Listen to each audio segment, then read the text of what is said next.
Hello and be welcome, the followers of Humanity's Rock. We are very pleased and very happy to have a very special guest today with us. We will talk to Dr. Hans Recknagel, evolutionary biologist, who is a Marie Curie Actions Fellow at the Biotechnical Faculty at Ljubljana University here in Ljubljana, with Dr. Trontelj and BGI Genomics. He works with them, and in this collaborative work, he aims to achieve something very interesting and very related to Slovenia, I would say. He would like to understand how the olm, Proteus anguinus, človeška ribica, has adapted to cave life. So, Hans, be welcome. Hello. Thank you. Hi. How do you say hello in German, so informally? Willkommen oder guten Tag. Guten Tag, yeah. So, be welcome with us. And welcome in Slovenia. You've been here for 2 years, I guess. Yeah. It's not recently, it's quite some time. It's quite some time. Quite some time. So Slovenia is the country that you have chosen to be a place for your MSCA scholarship. Is it so because of the olm? This is very evident because of the Proteus, or are there any other reasons? Are there more reasons for you to be here? The olm was certainly the main driving reason to come here, but actually also I really like the climate and the mountains. And this happened, I did my PhD at the University of Glasgow in Scotland. Mm-hmm. So very different climate, a lot of rain and very cold. But already at that point, I did some of my work, some of the field work in the Austrian Alps. And there I realized that I really love the mountains and the warmer climate. And on that occasion, I also visited Slovenia a couple of times. So I already liked the country at that point. And then in 2017, I attended the conference of the European Society for Herpetology, which is a conference of biologists that are interested in the biology of reptiles and amphibians. And at this conference, there were also a lot of Slovene researchers from the University of Ljubljana who were doing great research on olms. And there I realized that actually this fascinating animal that I had heard about already before as a child, that actually research is going on with them. And then I talked to some of these researchers from Slovenia. And after that, I really knew that I had to come here to also do research on olms. How do you say olm in German? Is there any special name? It's called Grottenolm. Okay. So cave olm, something like that.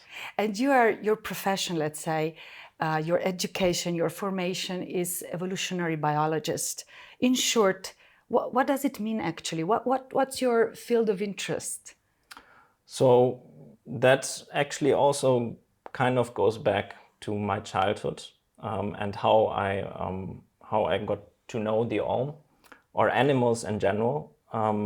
Like many children, I was first interested in the kindergarten and dinosaurs, and then with dinosaurs, I learned about reptiles and amphibians. And then with 7 years old, I got my first field guide of all European reptiles and amphibians, where they are all presented. And there is really this one strange animal that looks like nothing else. So, and that's the olm. Since then, I was interested in how does this animal look like the way it looks? Why does it look the way that it looks? And I always try to persuade my parents to come here for a holiday to see the olm. But they didn't want to. It wasn't reason enough for them for some reason. But do they visit you now? They have visited me now. Okay. Yeah. And okay. I somehow so got a second opportunity now that I am an evolutionary biologist to research them. But I still have the same passion just to understand why animals look the way that they look, the way that they are and how they work. And this is what you do as an evolutionary biologist. Mm-hmm. We were taught in school that olm lives more than 100 years, that it eats once per 1,000 years.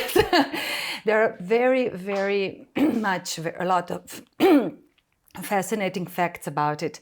But what are really the most fascinating facts about this strange and weird animal? Yes, yeah, it's great that the children here already learn about the olm at school. I of course didn't have that chance in Germany. We didn't hear anything about it in the school, but through the books I also saw it.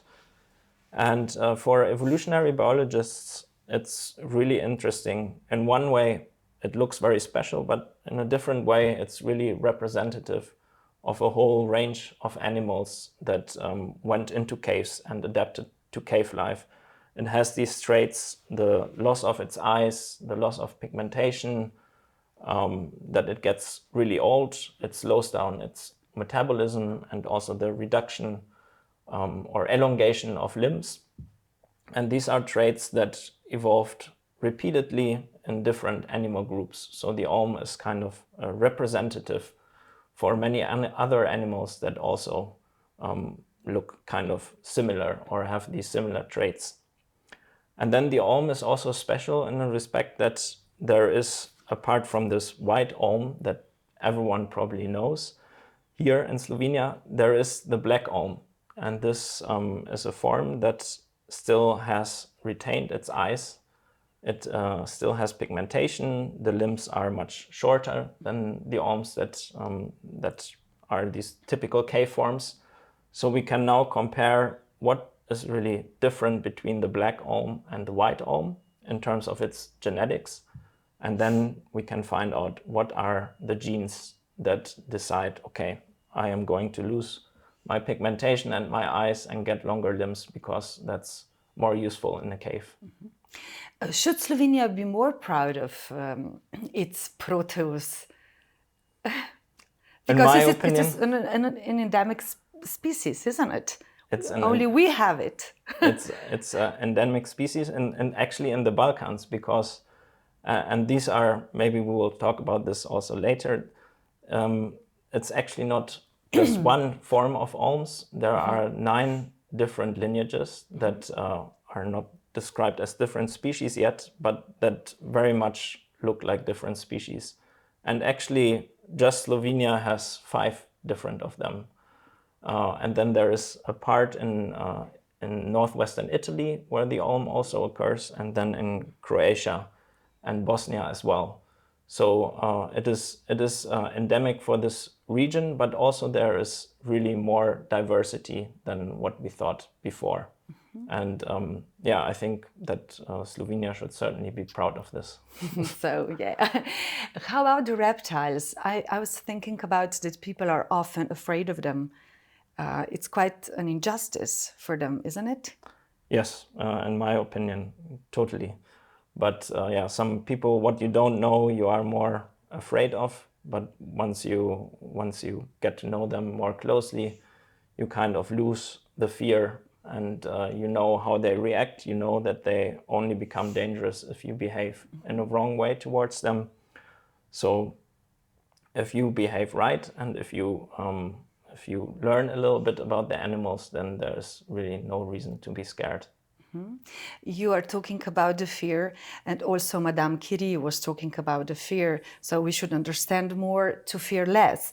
But she also said something else, if you permit me, if you allow me. So she said a scientist in his laboratory is not a mere technician. He's also a child confronting natural phenomena that impress him as they were fairy tales. So I read your text on the internet, and I can see, and also like you are talking about it, you're very passionate about your work. Do you work in a laboratory? How is your working day going on? How is your research life, everyday life going on? What do you do concretely every day, every hour?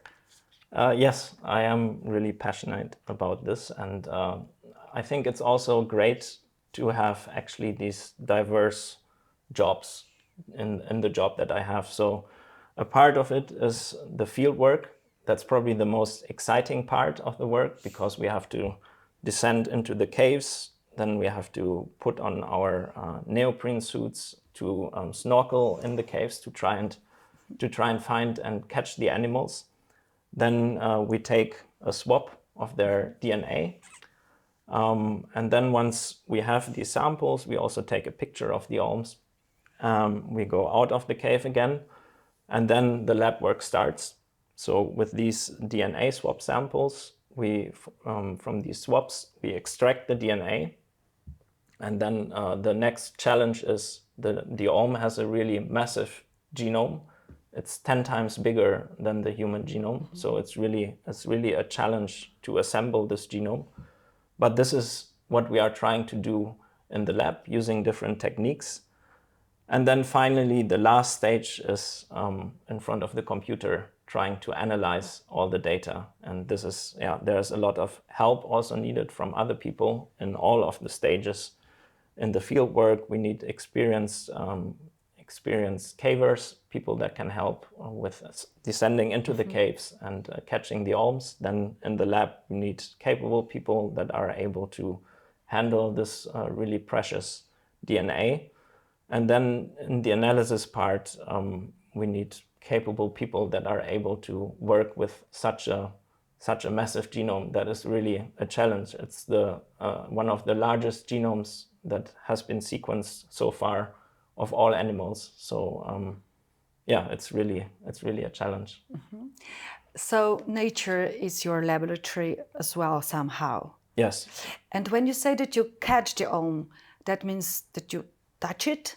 Yes. That you have it in your hands? How is it? How is this feeling? Well, we are very careful about this because there are some diseases that can be transmitted. So we usually catch it with hand nets, and then we handle it with gloves, usually. So we kind of have, you could almost call it a little cave lab when we are down there, where we have a setup with all our equipment that we need to measure the ulms, to take a picture, and to take the swab. This is what we have. Yeah, but it is a kind of a contact with this weird and really old animal. So what is your major research achievement? What would it be? That's a tough question. I think it's difficult to really point out one thing, but for me personally, it's probably two things. One is during my PhD thesis that I already talked about a little bit before. I had this long period of fieldwork in the Alps, and the goal there was to identify what distinguishes egg-laying from live-bearing lizards. So there are these species that can be either egg-laying or live-bearing, and then by comparing them genetically, we found out what kind of genes they use to make either eggs or give birth to living young. And then when you compared this with mammals, we noticed that they kind of use the same genes or the same type of genes that mammals use to give birth to living young. So you see these parallels between very different groups as well. So that was certainly one of my major achievements, I would say. And then the second one has to be on the ulm, where we are also trying to do, in a way, something similar. We are trying to find out what really makes the ulm so special, what makes it the way that it looks, trying to find the genes that determine why it looks the way that it looks. And we have certainly a lot of interesting insights already, but they're not really yet ready yet. The project is still ongoing. So maybe it's not a finished achievement, but I can see it coming. Yeah, that's great. But why are your researches and everything you're talking about, the ulm, the Alps, the lizards, why are they relevant for the society, for the citizens of EU, for the world society, for all of us, for me, for everybody? Yeah, I mean, that's a difficult question as well, but I think we should all value the diversity of life that we are surrounded by, and these are really special organisms. They have evolved something that is unique, that is really related to the place where they live, their ecological niche, and we should try to understand this and also to protect it for the future. And part of my job is trying to find out also how easy this happens, like how fast can a species respond to environmental change and how fast can it evolve certain forms. These are the traits that I'm interested in. Life bearing or cave adaptations are complex traits. You cannot this doesn't just happen overnight. This takes millions of years sometimes. So it's not something that can just recover quickly. But we really need to understand better how long it takes to evolve these things, when, at which point, what happens first. Do they first lose the eyes? Do they first get depigmented? Or do they first evolve longer limbs? These are all things that we don't know, and only the genes can answer. Mm-hmm. And in the case of the ohms, there are of course also direct applications for humans, because we all would like to live a little bit longer, perhaps. Yeah, and perhaps 100 years is nothing. Yes, so exactly. Maybe. And also they can, as you already said earlier, they can starve for several years. So these are traits that are really interesting for biomedical research as well. And by finding the genes that control that, we might be able to also help humans and treat some of our conditions. Mm-hmm. Yes, but we should start with the youngsters, I guess. And you were already working as presenting the scientist work, research work with the schools, weren't you? So this is quite a good strategy, isn't it? Yes. Talking directly to young people, to the children. But what else should we do, what policymakers do, everybody, the academic community, to boost the science, to show the youngsters the value of knowledge? Yeah, I think that's very important. And I think that in any space where kind of the public and science interacts, research should come in. This can be, for example, at museums. I remember as a child, I loved to go into museums. I still love to go into museums, but sometimes you lack the connection. How does this knowledge that I see in the museum relate to the place where I'm living, and what is still happening at the place where I'm living? So I think the local research could be promoted much more in museums. Then I think for nowadays, a lot of young people are using social media, of course, and this should also be used much more by researchers than compared to what it has been used so far. There are really great science communicators there, and I think a researcher by themselves cannot do everything. We are not all good or not great at doing research and at the same time at producing TikTok videos.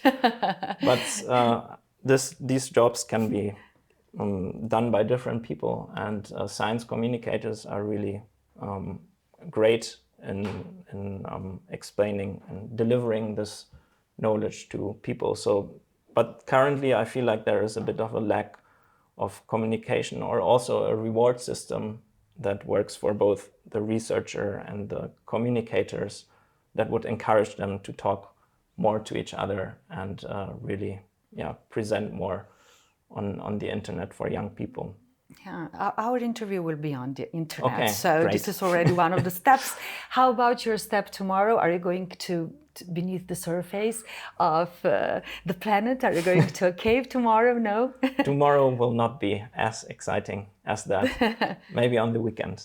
But tomorrow I will just do work on the computer. Probably the most boring part of the three. But it's still exciting. You never know what can happen. Yeah, this is so important. You never know what can happen. So thank you very much, Hans. You were great, and congratulations for your work. Thanks. Hvala lepa. In hvala lepa tudi vam.